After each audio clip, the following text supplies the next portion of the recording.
श्री सद्गुरुदेव भगवान की जय। वृक्ष गवहु नहीं फल भगै, नदी न संचय नीर, परमार्थ के कारण साधुन धरा से। बोलिए बिहारेश्वर महादेव की जय। भारत माता की जय। भारत माता की जय। सत्य सनातन धर्म की जय। सत्य सनातन धर्म की जय।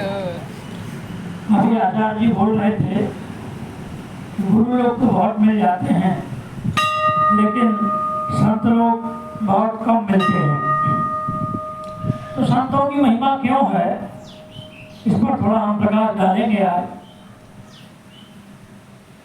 संत संत बड़े परमार्थी, भेष धरे अवधूत, राम नाम का गोला छूटे, भाग जाए यमदूत। तो समझ रहे हैं आप लोग, पहले कहा गया है कि संत बड़े परमार्थी, संत परमार्थ के लिए जीते हैं।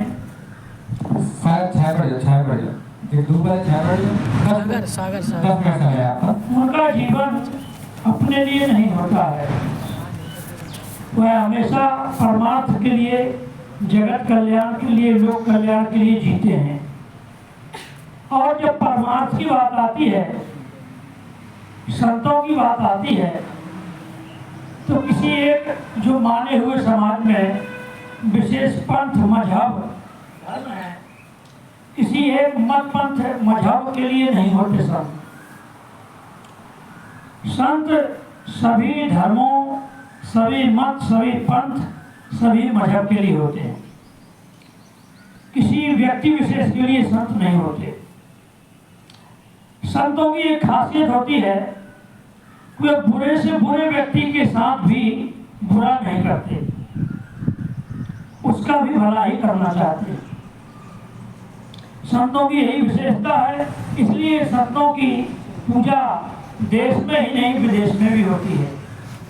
आपने नाम सुना हो, एक संत हुए हैं स्वामी विवेकानंद, निश्चित सुना होगा। किसने नाम सुना है? स्वामी विवेकानंद जी का कोई नाम जानता है, जो उनका वास्तविक नाम क्या है?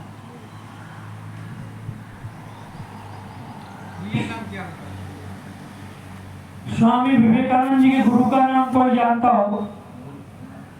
जानते हैं तो बोल दीजिए आप लोग। हाँ, श्री रामकृष्ण परमहंस के शिष्य थे। श्री रामकृष्ण परमहंस के शिष्य थे नरेंद्र नाथ। क्या नाम था? हाँ, रामकृष्ण का नाम क्या था? गदाधर। आप लोगों ने यदि पढ़ा हो तो उनका नाम गदाधर था।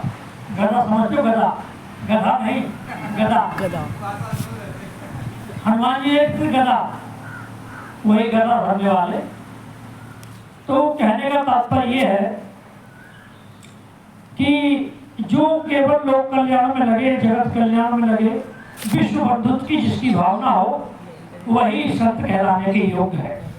इसलिए यदि आपने कभी विवेकानंद का नाम सुना हो, विवेकानंद जी की पुस्तकों का अध्ययन किया हो, या विवेकानंद जी का चित्र लिखा हो, तो वहाँ लिखा रहता है अक्सर वसुधैव कुटुंबकम, मतलब पूरा विश्व ही मेरा परिवार है, मेरा पूरा विश्व ही मेरा कुटुंब है। तो इस तरीके से संतों की जो महिमा कही गई है, जिन वस्तुओं के लिए आप लोग इतना अथक परिश्रम करते हो, जिन संसाधनों के लिए आप लोग इतना अथक मेहनत करते हो, उन वस्तुओं को संत लोग, जो वास्तविक संत होते हैं, जैसे मैल को त्याग दिया जाता है, गंदगी को त्याग दिया जाता है, कचरे को त्याग दिया जाता है, ऐसे ही संत लोग त्याग देते हैं। और उन्हीं संतों की महिमा भी है, जिनके अंदर विवेक है, जिनके अंदर त्याग है, जो सत्य को पकड़ते हैं और असत्य का त्याग करते हैं। इस प्रकृति में जो कुछ भी दिखाई दे रहा है, यहाँ तक कि हमारा शरीर भी एक ना एक दिन यह नष्ट होने वाला है, लेकिन यह हमको कुछ समय के लिए मिला है, जिसका हमको सदुपयोग करना है। क्या करना है? तो साधन धाम मोक्ष का द्वारा।